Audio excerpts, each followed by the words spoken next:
జై తెలంగాణ. చెన్నూరు దమ్మంత గింతేనా మీది?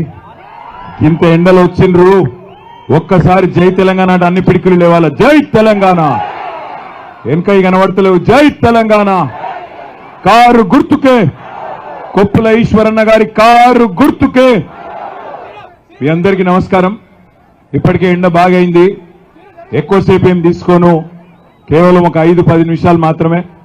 గౌరవనీయులు, మీ అందరి అభిమాన నాయకుడు, చెన్నూరు నియోజకవర్గంలో 7.5 దశాబ్దాలలో ఎన్నడూ జరగని అభివృద్ధిని 5 ఏళ్లలోనే కేసీఆర్ గారి ఆశీర్వాదంతో చేసి చూపెట్టి మరి ఒక బ్రహ్మాండమైన నాయకుడిగా మీ అందరి మనసుల్లో స్థానం సంపాదించిన మా తమ్ముడు, యువ నాయకుడు, రేషమున్న నాయకుడు, పౌరుషమున్న నాయకుడు, దమ్మున్న నాయకుడు మరి తమ్ముడు బాల్కా సుమన్ గారికి, గౌరవనీయులైన పెద్దలు అన్నగారు సింగరేణి కార్మికుడిగా జీవితాన్ని ప్రారంభించి ఈరోజు మీ ఆశీర్వాదంతో సింగరేణి బొగ్గుగని నుంచి జూన్ 4 నాడు పార్లమెంటుకు పెద్దపల్లి నుంచి అడుగుపెట్టబోతున్న అన్నా గౌరవనీయులు పెద్దలు శ్రీ కొప్పుల ఈశ్వరన్న గారు, వేదిక మీద ఉన్న మంచిర్యాల మాజీ శాసనసభ్యులు దివాకరన్న గారు, వేదిక మీద ఉన్న గౌరవనీయులైన చెన్నూరు నియోజకవర్గానికి సంబంధించిన గౌరవ ప్రజాప్రతినిధులకు, మాజీ ప్రజాప్రతినిధులకు, బీఆర్ఎస్ పార్టీ వివిధ మండలాల అధ్యక్షులు, పట్టణాల అధ్యక్షులు, ఇంకా ఇతర పెద్దలకు, ముందున్న మా ఆడబిడ్డలు, అన్నదమ్ముళ్ళు 45-46 డిగ్రీల వేడిలో కూడా ఇంత పెద్ద ఎత్తున పోలీసు వాళ్ళు ఇబ్బంది పెట్టినా, ప్రభుత్వం ఇబ్బంది పెట్టినా అన్ని తట్టుకొని ఇక్కడికి వచ్చిన మీ అందరికీ తల వంచి హృదయపూర్వకంగా నమస్కారం. మీ అందరికీ ధన్యవాదం. ఇవాళ పెద్దపల్లి పార్లమెంటులో ఏం జరుగుతున్నది, పోటీ ఎవరికి జరుగుతున్నది ఆలోచించండి. మొన్ననే పెద్దలు కేసీఆర్ గారు మంచిర్యాలకు వచ్చినప్పుడు చెప్పిండ్రు, ఒక భూగర్భ కార్మికుడికి ఒక ఆగర్భ శ్రీమంతునికి మధ్యలో ఇయ్యాల పోటీ నడుస్తుంది. ఈశ్వరునికి కోటీశ్వరునికి మధ్యలో పోటీ నడుస్తున్నది. ఒక గుణవంతుడికి ఒక ధనవంతునికి మధ్యన పోటీ నడుస్తున్నది. మరి గెలిచేదెవరు, గెలవాల్సిందెవరు నిర్ణయం తీసుకోవాల్సింది మీరు. గుణవంతుడు గెలవాలనా, ధనవంతుడు గెలవాలనా మీరే ఆలోచన చేయాలి. ఈశ్వరుడు గెలవాలనా, కోటీశ్వరుడు గెలవాలనా నిర్ణయం తీసుకోవాల్సింది మీరు. ఒక భూగర్భ కార్మికుడు గెలవాలనా, ఆగర్భ శ్రీమంతుడు గెలవాలనా నిర్ణయం తీసుకోవాల్సింది మీరు. దయచేసి ఆగం కాకండి. ఇదే చెన్నూరు పట్టణానికి సరిగ్గా 5 నెలల కిందట, 5-5.5 నెలల కిందట నవంబర్ 24 నాడు తమ్ముడు బాల్కా సుమన్ గారిని గెలిపించండి అని అడగడానికి మీ దగ్గరికి నేను వచ్చిన. మీరందరూ వచ్చిన ఆ రోజు కూడా పెద్ద ఎత్తున పాల్గొన్నారు. కానీ ఏమైందో 4-5 రోజులల్లా మరి పరిస్థితి తారుమారు అయింది. కాంగ్రెస్ వాళ్ళు చూపెట్టిన అరిచేతిలో వైకుంఠం అనే సినిమా చూసి చెన్నూరులో మోసపోయింది. అరిచేతిలో వైకుంఠం చూపెట్టారు. ఏమన్నారు, ఇక మా ఆడబిడ్డలందరూ ఇక్కడనే ఉన్నారు, ఫ్రీ బస్ అన్నారు, బంగారం ఇస్తామన్నారు, ఆడపిల్లలకు స్కూటీలు అన్నారు, కోడళ్లకు 2500 అన్నారు, అత్తలుంటే 4000 అన్నారు, అత్తలకు భర్తలుంటే వాళ్ళకు కూడా 4000 ఇస్తా అన్నారు, 2 లక్షల రుణమాఫీ అన్నారు, క్వింటాల్కి 500 బోనస్ అన్నాడు. ఏమేం జరిగిందో ఈ 5 నెలల్లో మీరే చెప్పమని చెప్పి నేను కోరుతా ఉన్నా. ఫ్రీ బస్సు అన్నారు. ఏమన్నా సుఖం ఉన్నదా ఫ్రీ బస్సులా? ఉన్నదా లేదా? Free bus తుస్సుమన్నది. ఆడోళ్ళేమో సీట్ల కోసం కొట్లాడుకుంటారు, మగోళ్ళేమో టికెట్లు పెట్టి కొనుక్కొని మళ్ళీ తిట్టుకుంటారు. ఫ్రీ బస్సులా ఏ సుఖము లేదు. మంచిగా బస్సుల సంఖ్య పెంచి మంచిగా నడపక ఇలా మీరు చేయాపితే కూడా బస్సులు ఆపే పరిస్థితి కూడా ఎక్కడ లేదు. ఇది వాస్తవం, నాకంటే బాగా మీకే ఎరుక. ఇక మిగతా మాటలన్నీ మీకు తెలుసు. మా రైతన్నలు, రైతు బిడ్డలు చెన్నూరు నియోజకవర్గం నలుమూలల నుంచి వచ్చినా మీరు చెప్పాలా. 2 లక్షల రుణమాఫీ అన్నాడు డిసెంబర్ 9 నాడు. ఎంబడినే చేస్తా, ఉరుకుండ్రి బ్యాంకుకు తెచ్చుకోండ్రి, నేను సంతకం పెట్టనే పెడితే మీ ఖాతాలో వడనే పడ్డాయి పైసలు డిసెంబర్ 9 నాడు అన్నాడు. పడ్డాయి ఆ పైసలు? పడ్డాయా 2 లక్షలు? వినబడతలేదు సౌండ్. ఎండ ఉంది నాకు తెలుసు, కానీ వెనకకెళ్ళి సౌండ్ వస్తలేదు. 2 లక్షల రుణమాఫీ అయిందా? కాలేదా? చెన్నూరులో మరి కోటీశ్వరుడు ఉన్నాడు కదా, ఇస్తలేడా పైసలు? ఆయన జేబు దులిపితే పడతాయి 2 లక్షలు. ఏం పాడైంది? ఇలా అల్కగా మీ ఖాతాలలో ఆయన జేబు దులిపితే మొత్తం నిండిపోతాయి, కానీ వేస్తలేరు. మరి అయినా కూడా మళ్ళీ గుద్దుదామా వాళ్ళకే? మళ్ళీ మొండి చేయికే గుద్దుదామా? మనకు మొండి చేయి ఇచ్చినాక కూడా మనం తెలివి తెచ్చుకోవద్దా? ఆలోచించుండ్రి. నెలకు 2500 ఇస్తా అన్నారు మా ఆడబిడ్డలకు. పడ్డాయా? ఒక్కలకన్నా పడ్డాయా? మీరు అవద్దని చెప్తున్నారు నాకు. కానీ ఎందుకంటే మొన్న రాహుల్ గాంధీ వచ్చిండు. రాహుల్ గాంధీ ఆదిలాబాద్కి వచ్చి మొత్తం ఆడబిడ్డల ఖాతాలలో 2500 ఇష్టమని చెప్తాడు. మరి రాహుల్ గాంధీ అంత పెద్దోడు అవద్దని చెప్తాడా? చెప్పాడు. మీరే అవద్దని చెప్తాను. ఒక్క మాట, ఒక పని చేద్దాం. 2500 పడ్డ ఆడబిడ్డలందరూ రాహుల్ గాంధీ చెప్పినట్టు డబ్బన పైసలు పడితే మీరేమో చేయి గుర్తు గుద్దురు. పడనోళ్ళందరూ మంచిగా బ్రహ్మాండంగా ఈశ్వరన్న కారు గుర్తు గుద్దురు. పక్కనైగా ముసలోళ్ళకి 4000 అన్నారు. 4000 కేసీఆర్ ఒక్కరికే ఇస్తుండు, నేను ఇద్దరికి ఇస్తా అన్నాడు. ముసలమ్మకు ముసలయ్యకు ఇద్దరికి ఇస్తా, కేసీఆర్ 2 ఇస్తే నేను 4 ఇస్తా అన్నాడు. పడ్డాయా ముసలోళ్ళకి పెన్షన్లు? కొత్త పెన్షన్లు కాదు, జనవరి నెల 2000 కూడా ఎగ్గొట్టినోడు, జనవరి నెల ముసలోళ్ళ కడుపు కొట్టినోడు రేవంత్ రెడ్డి. ఈ కాంగ్రెస్ ప్రభుత్వం జనవరి నెల పెన్షన్ కూడా ఎగ్గొట్టింది. దయచేసి నేను మిమ్మల్ని అడిగేది ఒకటే, ఎన్ని మాటలు చెప్పిండ్రు, అరిచేతుల వైకుంఠం చూపెట్టిండ్రు, మీ కళ్ళ ముంగట్నే ఉన్నది. అయినా తెలివి తెచ్చుకోకుండా, అయినా ఆలోచించకుండా 500 బోనస్ ఇవ్వకపోయినా, తులం బంగారం ఇవ్వకపోయినా, తులం బంగారం వచ్చిందా? ఏంది వచ్చిందా?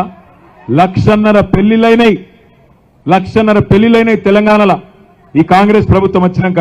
రేవంత్ రెడ్డి, నువ్వు 1,50,000 తులాల బంగారం బాకీ నువ్వు మా ఆడబిడ్డలకు యాది పెట్టుకో. నిన్ను నమ్మి ఓట్లేసిండ్రు, నీ ప్రభుత్వాన్ని మీరు చెప్పిన అడ్డగోలు హామీలు నమ్మిండ్రు కాబట్టే మీకు ఓట్లేసిండ్రు. దయచేసి నేను మిమ్మల్ని కోరేది ఒకటే, ఇక్కడికి వచ్చిన వాళ్ళందరినీ నేను ఒక ప్రశ్న అడుగుతా, నిజాయితీగా సమాధానం చెప్పండి. నా కోసం కాదు, నా కోసమో నేను ఏమని అనుకుంటాను, గీడిదాకా వచ్చినాం కదా అని చెప్పి మోమాటాని కోసం చేతులు తగురి. నిజంగా 5 నెలల కింద కేసీఆర్ ప్రభుత్వం ఉండే, కేసీఆర్ ఉన్నప్పుడే బాగుండే అనుకున్నటోళ్ళు శైలావట్టూరు. బరాబర్ అయింది ముచ్చట. గట్టే చెయ్యి అంటే మొండి చేయి కాదు, పిడికిలి. మొండి చేయి మా డేంజర్, పిడికిలే పక్కాన. ఇది ఏం అనుమానం లేదా?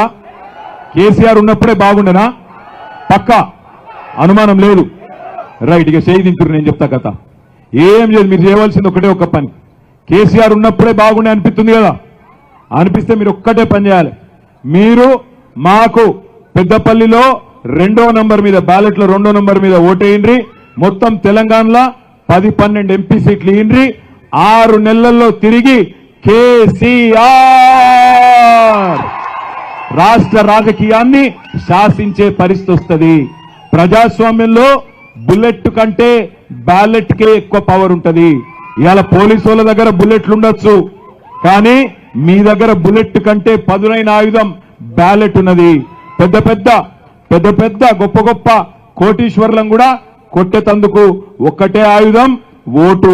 ఆ ఓటుతోని వేటయ్యండి. ఎవరైతే మోసం చేసినరో, ఎవరైతే అడ్డగోలు కార్యక్రమాలు చెన్నూరులో చేస్తున్నారో వాళ్లకు బుద్ధి చెప్పండి. ఈశ్వరన్నకు బ్యాలెట్ లో 2వ నంబర్లో ఉన్నది కారు, బ్రహ్మాండంగా గెలిపియండి. ఇప్పుడు నాకు ఇక్కడికి వస్తుంటే బాధ అనిపించింది. తమ్ముడు చెప్తున్నాడు, సుమన్ అన్న నా మీద కోపంతోని నేను శాంక్షన్ చేయించిన అని చెప్పి 1,00,000 ఎకరాలకు నీళ్ళు వచ్చే ప్రాజెక్టుకు ఇలా క్యాన్సిల్ చేయించిండన్నా అని అంటున్నాడు. నేనేమంటున్నా, నువ్వు గెలిచినావు సరే, గెలిచినాక ప్రజల మనసు గెలవాలి కదా. గెలవాలంటే ఏం చేయాలి? తమ్ముడు 1,00,000 ఎకరాలకు నీళ్ళు ఇచ్చే ప్రాజెక్టు శాంక్షన్ చేస్తే, నీకు దమ్ముంటే, నీకు చేతనైతే దాన్ని పెంచు, 2,00,000 ఎకరాలకు నీళ్ళు ఇచ్చే ప్రయత్నం చేయి. 2 పంటలకు నీళ్ళు ఇచ్చే ప్రాజెక్టు ఉంటే 3 పంటలకు చేయి. మనసు గెలుచుకుంటే గట్ల గెలుచుకోవాలి. మున్సిపాలిటీలకు చెన్నూరు కావచ్చు, మందమరి కావచ్చు, వీటికి నేను పైసలు ఇచ్చిన గతంలో మున్సిపల్ మంత్రిగా. నీకు దమ్ముంటే అవి రద్దు చేసుడు కాదు. నేను 50 కోట్లు ఇస్తే నువ్వు 150 కోట్లు తీసుకురా, ఇచ్చి ప్రజల మనసు గెలుచుకో. రాజకీయం అంటే గది కోరుకుంటారు ప్రజలు, మంచి కోరుకుంటారు. రూపాయి ఇంకెక్కువ పని చేయాలి, ఎక్కువ అందుబాటులో ఉండాలి, కష్టంలో సుఖంలో ఉండాలని కోరుకుంటారు. కానీ ఇలా గెలిచిన నాయకులకు ఆ సోయి లేదు. ఇలా గ్రామాన రైతులు తిట్టుకుంటా ఉన్నారు. రైతు బంధు పడ్డదా? రైతు బంధు ఎవడన్నా నాట్లేసేటప్పుడు ఎత్తారు, కానీ రేవంత్ రెడ్డి మాత్రం ఓట్లేసేటప్పుడు ఎత్తాడు రైతు బంధు. నాట్లప్పుడు కాదట, ఓట్లప్పుడే అది కత్తదట రైతు బంధు. ఇజ్జత్ కూడా లేదు. నాట్లప్పుడు ఎత్తే పనికొస్తుంది పైసలు. పురుగుల మందో, మన అన్నమంటారు ఇత్తనాలు మందో ఏదో ఒకటి కొనుక్కుంటారు. కానీ ఇలా పురుగుల మందు కొనుక్కునే పరిస్థితి వచ్చింది రైతులకు. పంట నష్టమాయే, ఆగమాగం అయిపోయి, మళ్ళా ఆత్మహత్యలు చాలా అయినాయి తెలంగాణలో. అందుకే దండం పెట్టి చెప్తున్నా, మంచిగా ఉన్నప్పుడు మనుషుల విలువ తెలియదు, అంత మంచిగా నడుస్తున్నప్పుడు మనుషుల విలువ తెలియదు. అప్పుడప్పుడు గాడిదలను చూస్తేనే గుర్రాల విలువ తెలుస్తుంది, అప్పుడప్పుడు చీకటిని చూస్తేనే వెలుగు విలువ ఏందనేది కూడా తెలుస్తుంది. వెలుగు అంటే వెలుగు పేపర్ కాదు, ఆయనతో మీరు ఆగమయ్యారు. అందులో రాసేయని పచ్చ అబద్ధాలు, అది మాత్రం నమ్మకురి, ఆగం కాకురి. నేను అనేది మిమ్మల్ని అందరినీ కోరేది, మిమ్మల్ని అందరిని ఒకటే, దయచేసి ఆగం కాకుండ్రి. నాకు ఇక్కడికి వస్తుండో తమ్ముడు చెప్పిండు, ఏమనుకుంటారు తమ్మి అంటే, జర్రా ఆడాడ పిల్లగాళ్ళు మోడీ మోడీ అంటుర్రు అన్న అన్నాడు. నేను అడిగిన, మోడీ ఏం చేసిండు తమ్మి జర చెప్పు, నాకు కూడా తెలియకపాయే. 10 ఏళ్ళు ప్రధానమంత్రి ఉన్నాడు కదా, తెలంగాణకి ఏం చేసిండో ఒక 2 విషయాలు చెప్పు తమ్మి అన్న. అని నసిగిండు. చెప్పురా అయ్యా అంటే, చెప్పు నాకేం ఎగిరితం లేదు చెప్పు అన్న. అట్లా కాదన్నా అన్నాడు. చెప్తాం ఏంది అంటే, ఇక తెలియదు, ఏం తెలియదు. 10 ఏళ్లలో ఏం చేసిండ్రా బాయ్ మోడీ అంటే ఇవ్వలకు తెలియదు. కానీ ఒక్క మాట యాదికి పెట్టుకోండి, మీరు రేవంత్ రెడ్డి కోటేసినా మోడీ కోటేసినా ఈ సింగరేణి ప్రాంతంలో ఉండే మా అన్నదమ్ముల ఆడబిడ్డలు నేను కోరుతా ఉన్నా, సింగరేణిలో ఖచ్చితంగా ఒక పెద్ద ప్రమాదం ఉన్నది మనకు.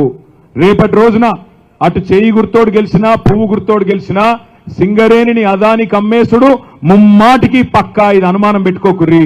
జనవరిలోనే ఒప్పందం కుదిరింది, రేవంత్ రెడ్డి పోయి స్విట్జర్లాండ్ లో ఒప్పందం కుదిరించుకున్నాడు. దానికి మోడీ ఆశీస్సులు కూడా ఉన్నాయి. ఇద్దరు దొంగలు, కాంగ్రెస్ ఓడు బీజేపీ ఓడు కలిసి సింగరేణిని అదానికి రాసిచ్చే చక్కర్లో ఉన్నారు. పొరపాటున ఓటేస్తే, కేవలం చెన్నూరు గురించి చెప్తలేను నేను, మంచిర్యాల, శ్రీరాంపూర్లో, మా బెల్లంపల్లిలో, మా రామగుండంలో, మా భూపాలపల్లిలో, కొత్తగూడెంలో, ఎక్కడెక్కడైతే మా అన్నలున్నారో, ఇల్లెందులో ఎక్కడెక్కడైతే మా కార్మికులు ఉన్నారో, సింగరేణి అన్నలున్నారో, యాది పెట్టుకోండి. ఇది మీరు చేయి గుర్తు కోటేసినా పువ్వు గుర్తు కోటేసినా బరాబర్ రేపు జరిగేది సింగరేణి ప్రైవేటీకరణం చేస్తారు, తీసుకుపోయి అదాని చేతిలో పెడతారు. ఇది జరగబోతున్నది, మీరు రాసి పెట్టుకోండి. మేము 5 నెలల కింద చెప్పినాం, మీరు కాంగ్రెస్ కు ఓటేస్తే మోసపోతారు, మోసపోతే గోసపడతారు అని చిలకకు చెప్పినట్టు చెప్పినాం. కాంగ్రెస్ ఉంటే కరెంట్ ఉండదు అని చెప్పినాం, చెప్పలేదా మేము? ఉన్నదా కరెంటు ఊళ్ళలో? ఇప్పుడు రోజుకి ఎన్నిసార్లు అవుతుంది పవర్ కట్లు? ఒక 5-6 సార్లు పోతుందా? మోటార్లు కాలుతున్నాయా? పంటలు ఎండుతున్నాయా? నీళ్ళ గోస అవుతుందా? మరి మంచిగున్నదాన్ని ఇరగొట్టుకుంటుంది, తినే పల్లెంలా మన పోసుకుంటుంది. దయచేసి నేను అందుకే మిమ్మల్ని కోరేది, కేసీఆర్ ఉన్నప్పుడే బాగుండే అని మీరే చెప్పారు. మరి కేసీఆర్ ఉన్నప్పుడే బాగుండే అనుకుంటే కేసీఆర్ పార్టీకి కేసీఆర్ అభ్యర్థి కారు గుర్తు కోటేయండి, ఆగం కాకుండా. వాడొకడు వీడొకడు ఉంటాడు ఊళ్ళలో, ఇది జాతీయ ఎన్నిక, జాతీయ ఎన్నికల కేసీఆర్ ఏమున్నది, కారు గుర్తు ఏమిటికి అని ఎవడో మాట్లాడతాడు. నేను ఒక యాడ్ చెప్తున్నా మీకు, 2001లో కేసీఆర్ గారు పార్టీ పెట్టినప్పుడు ఆనాడు కూడా గిట్లే రాజశేఖర్ రెడ్డి, చంద్రబాబు నాయుడు మాట్లాడారు. ఏమన్నారు? కేసీఆర్ దబ్బన 17కి 17 పార్లమెంట్ సీట్లు గెలిచినా తెలంగాణ ఎట్లొస్తుంది, ఎట్లా తెస్తాడు? 17 సీట్లతోని 272 మంది ఒప్పుకోవాలి పార్లమెంట్లా అన్నారు. మరి ఏం చేసిండు కేసీఆర్? మీరు 5 ఎంపీలు ఇచ్చారు, 5 పంచ పాండవులు లెక్క ఢిల్లీకి పోయినరు, 32 పార్టీలను ఒప్పించిండ్రు, బ్రహ్మాండంగా తెలంగాణను తీసుకొచ్చిన మొగాడు కేసీఆర్ 5 ఎంపీలతో. మీరు 5తోనే గంత పనిచేసిండు కేసీఆర్. మరి మీరు మాకు 10-12 అప్పచెప్తే ఎంపీలు రేపు 2 ఢిల్లీ పార్టీల మెడలు వంచి ఈ బలగొట్టి సింగరేణి ప్రైవేట్ పరం కాకుండా చేస్తాడు, మనకు కావాల్సిన ప్రతి పని తప్పకుండా చేసేటట్టు చేస్తాడు. దయచేసి నేను మిమ్మల్ని కోరేది ఒకటే, ఆగం కాకుర్రి. అడిగితే బీజేపీ వాళ్ళు మీ ఇళ్లకు వస్తారు. అక్షింతలు వచ్చినాయి మీ ఇళ్లకు? పంపలేదు. ఇక్కడ ఏమన్నా అంటే ఎందుకు వెళ్ళినా బీజేపీ వాళ్ళ కోట అంటే, గుడి కట్టినాం గుద్దుర్రిగా. మరి కేసీఆర్ కట్టలేదా గుడి? యాదాద్రిలో బ్రహ్మాండమైన టెంపుల్ యాదగిరి గుట్టలో కట్టలేదా కేసీఆర్ గారు? కేసీఆర్ గారు ఒక యాదగిరి గుట్ట మాత్రమే కాదు, బ్రహ్మాండమైన నీళ్లను తీసుకొచ్చే మన చెన్నూరు లిఫ్ట్ పథకం లాంటి పథకాలను మంజూరు చేసిండు, కాళేశ్వరం లాంటి ప్రాజెక్టు కట్టిండు, పాలమూరు రంగారెడ్డి తిరుపతుల పథకం లాంటి ప్రాజెక్టులు కట్టిండు, ఎర్రటి ఎండల్లో చెర్లను మత్తడి దుంకిచ్చిండు కేసీఆర్. ఇలా గసంటి కేసీఆర్ ను పోగొట్టుకొని ఇవాళ 10 ఏళ్లలో బుడ్డ పైస పనిచేయలే నరేంద్ర మోడీ ప్రభుత్వం. ముఖ్యంగా మా ఆడబిడ్డలు ఒక్క మాట దయచేసి జాగ్రత్తగా వినాలి. సిలిండర్ మోడీ వచ్చినాడు 400, ఇవాళ 1200 అయింది. 400 సిలిండరు 2014లో 3 ఇంతలు పెరిగింది, 1200 అయింది. మళ్ళా ఈసారి మీరు మళ్ళా మోడీకి ఓటేస్తే రేపు జరిగేది ఒకటే, 1200 సిలిండర్ 5000 రూపాయలు అవుతుంది. మళ్ళా తర్వాత మమ్మల్ని తిట్టకురి. ఎందుకంటే అన్ని పిరం చేసినోడే మోడీ. పప్పు పిరమైంది, ఉప్పు పిరమైంది, నూనె పిరమైంది, చింతపండు పిరమైంది, సామాన్యుడు తినే కూరగాయలు పిరమైనాయి, దీనికి కారణం ఒకే ఒక్కడు నరేంద్ర మోడీ. నేను అబద్ధం చెప్తలేను. మన భారతదేశంలో పెట్రోల్ డీజిల్ దొరకది, బయటికి వెళ్ళి తెచ్చుకోవాలి. ముడి చమురు అంటే క్రూడ్ ఆయిల్ బ్యారెల్ చొప్పున అమ్ముతారు, డ్రమ్ముల చొప్పున అమ్ముతారు. మోడీ వచ్చినాడు ఒక డ్రమ్ము క్రూడ్ ఆయిల్ $100 2014లో. ఇవాళ 10 ఏళ్ల తర్వాత ధర తగ్గింది, $16 దిగి $84లకు వచ్చింది. మరి క్రూడ్ ఆయిల్ ధర తగ్గితే, ముడి చమురు ధర తగ్గితే, ఎల్లకెళ్ళైతే పెట్రోల్ డీజిల్ వస్తుందో దాని ధర తగ్గితే పెట్రోల్ డీజిల్ ధరలు తగ్గాలనా పెరగాలనా? పెరగానా? మరి తగ్గినాయా పెరిగినాయా? ఒకడు అంటాడు పిచ్చోడు బీజేపీడు, మోడీ దేవుడు అంటాడు. ఎవరికి దేవుడు? ఏమిటికి దేవుడు? కూరగాయల రేట్లు పెంచినందుకు దేవుడా? సిలిండర్ ధర పెంచినందుకు దేవుడా? లేకపోతే ₹60 డీజిల్ ను 105 చేసినందుకు దేవుడా? ₹74 ₹110 పెట్రోల్ చేసినందుకు దేవుడా? ఒక్క మాట ఏం చేసిండు మరి మోడీ? ఈ రేట్లు పెంచి అంటే ఒకటే పని చేసిండు. 34% అదనపు పన్నులేసిండు పెట్రోల్ మీద, డీజిల్ మీద వేసి భారతదేశంలోని ప్రతి పేదవాడి మీద, బండి ఉన్న ప్రతి ఒక్కరి దగ్గర, ట్రాక్టర్ నడుపుకునే ప్రతి ఒక్కరి దగ్గర ఈ 10 ఏళ్లలో మోడీ ప్రభుత్వం వసూలు చేసింది 30 లక్షల కోట్లు. ఒకటి కాదు, రెండు కాదు, 30 లక్షల కోట్లు. ఏం చేసిండు మరి 30 లక్షల కోట్లతోని? 15 లక్షల కోట్లు అదానీకి, అంబానీకి రుణమాఫీ చేసినోడే నరేంద్ర మోడీ. దబ్బన మీకు నేను చెప్పేది కరెక్ట్ కాదనిపిస్తుందేమో. నేను ఇవాళ మీకు చెన్నూరు గడ్డ మీకు చెప్తున్నా, నేను చెప్పింది తప్పని ఎలక్షన్ అయిపోయినాకనే సరే ఎవడన్నొక్క బీజేపీ రుజువు చేస్తే నా ఎమ్మెల్యే పదవి రాజీనామా చేసి ఇక్కడనే చెన్నూరులో పెట్టిపోతా. నేను చెప్పింది అక్షర సత్యం. పెద్దలను కాపాడిండు, పేదలను కొట్టిండు, కాకులను కొట్టిండు, గద్దలకు పెట్టినోడు నరేంద్ర మోడీ. అన్ని పిరం చేసినోడే నరేంద్ర మోడీ. అందుకే మా ఆడబిడ్డలు గుర్తుపెట్టుకోవాలి, ఆయన ప్రియమైన ప్రధానమంత్రి కాదు, పిరమైన ప్రధానమంత్రి. అన్ని పిరం చేసిన ప్రధానమంత్రి. ఆయన కోటెత్తే ఆయన అంటుండు అబ్ కీ బార్ 400 పార్ అంటుండు. అంటే ఏమిటి దొరికేనా? 400 పార్ అనేది సీట్లు కాదు, 400 పార్ అనేది పెట్రోల్ డీజిల్ రేట్లు దాటిపోతుంది. ₹100 పెట్రోల్ 400 అవుతుంది. 400 సిలిండర్ను 1200 చేసిండు. ఇప్పుడు 1200 సిలిండర్ పోయి 5000 అవుతుంది. ఆగం కాకుండ్రి. గుడిగట్టుడు, దేవుణ్ణి అడ్డం పెట్టుకుని రాజకీయం చేస్తుడు, జై శ్రీరామనుడు ఎంపీలు చేయవలసిన పని గది కాదు. దానికోసం వేరేటోళ్ళు ఉన్నారు, పెద్ద పెద్ద సాధువులు ఉన్నారు, స్వామీజీలు ఉన్నారు, మఠాలున్నాయి, వాళ్ళు చేస్తారు మత ప్రచారం. వీళ్ళు చేయవలసింది మనుషులను కాపాడు. దేవుళ్ళు ఎప్పటి నుంచో ఉన్నారు, భవిష్యత్తులో బీజేపీ చచ్చిపోయినాక కూడా దేవుళ్ళు ఉంటారు. ఏం కాదు. దయచేసి నేను మిమ్మల్ని కోరేది, రేపు చెన్నూరులో మీ అందరికీ చేతులు జోడించి విజ్ఞప్తి చేసేది, కేసీఆర్ గారు ఉన్నప్పుడే బాగుండే అనుకుంటే కేసీఆర్ అభ్యర్థికి ఈశ్వరన్న కోటేయండి. ఇక నాకు వేరే ఆలోచనలు ఉన్నాయి అనుకుంటే దానికి నేను చేయగలిగేది ఏం లేదు. కానీ ముగించే ముందు ఒక్క మాట మాత్రం చెప్పాలి. మా తమ్ముణ్ణి రేషమున్నోడు దమ్మున్నోడు అన్నా, ఉత్తగానే అనలే. రేవంత్ రెడ్డి అనేటోడు ఒక చిల్లరగాడు, ముఖ్యమంత్రి కావచ్చు కానీ పక్కా చిల్లరగాడు. ఆ చిల్లరగాడు కేసీఆర్ గారిని ఉద్దేశించి ఒక చిల్లర మాట మాట్లాడితే రేషమున్న కేసీఆర్ బిడ్డ కాబట్టి, కేసీఆర్ నిజంగా నేను కేసీఆర్ కొడుకునే కావచ్చు కానీ నా తమ్ముడు ఎంత రేషమున్నాడంటే చెప్పు తీసి ముఖ్యమంత్రికి చూపెట్టాడు. చెప్పుతో కొడతా చెత్తనా కొడకాని. ఒక గది దమ్మున్న నాయకుడు అంటే పదవి ఉంటది కావచ్చు, పిచ్చది కావచ్చు, బతికేదే కొన్ని రోజులు అందరం చేస్తాం. కానీ బతికిన నాళ్ళు రేషంతో బతకాలని చూపెట్టిన మా తమ్ముడికి, పులి బిడ్డ మా తమ్ముడు బాల్కా సుమన్ కు హృదయపూర్వకంగా ఈ వేదిక ద్వారా ధన్యవాదాలు కూడా నేను చెప్తూ, మరి తప్పకుండా ఇట్లాంటి మంచి నాయకుడిని కోల్పోయి మీరు బాధపడుతున్నారు నాకు ఎరికే. కేసీఆర్ ను కోల్పోయినరు, మీ ఎమ్మెల్యే బంగారం వస్తుంటే ఎమ్మెల్యేని కోల్పోయినరు.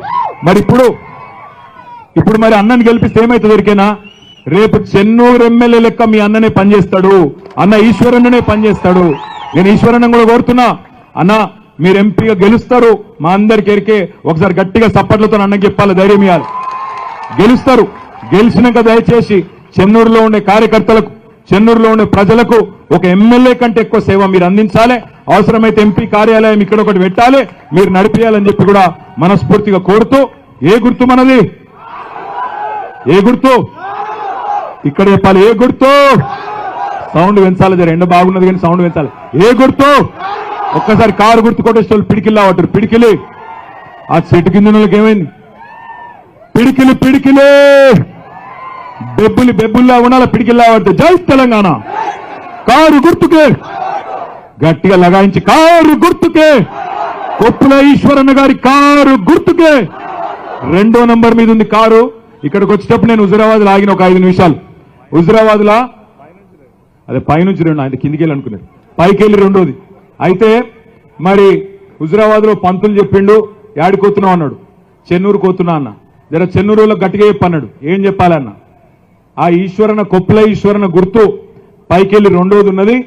ఆ పైకెళ్ళి 2వ కారు గుర్తు తప్ప ఇంకా ఏ గుర్తు దిక్కు చూసినా కళ్ళు పోతాయని చెప్పమని అడిగా. నన్ను అయితే అన్నది మీ తర్వాత కళ్ళు పోతే మళ్ళా కేసీఆర్ ప్రభుత్వం కూడా లేదు, కంటివేలు కూడా దిక్కులేదు. రేవంత్ రెడ్డి ప్రభుత్వం మొత్తం అంధకారమే, చీకటిమయం. కాబట్టి జాగ్రత్త. నేను మజాక్ చెప్తున్నా, ఇది సీరియస్ అనుకున్నారు. 2వది పైకెళ్ళి 2వది కారు గుర్తు పక్కానా? నేను పోవన్నా హైదరాబాద్. జై తెలంగాణ. థ్యాంక్ యూ అన్నగారికి.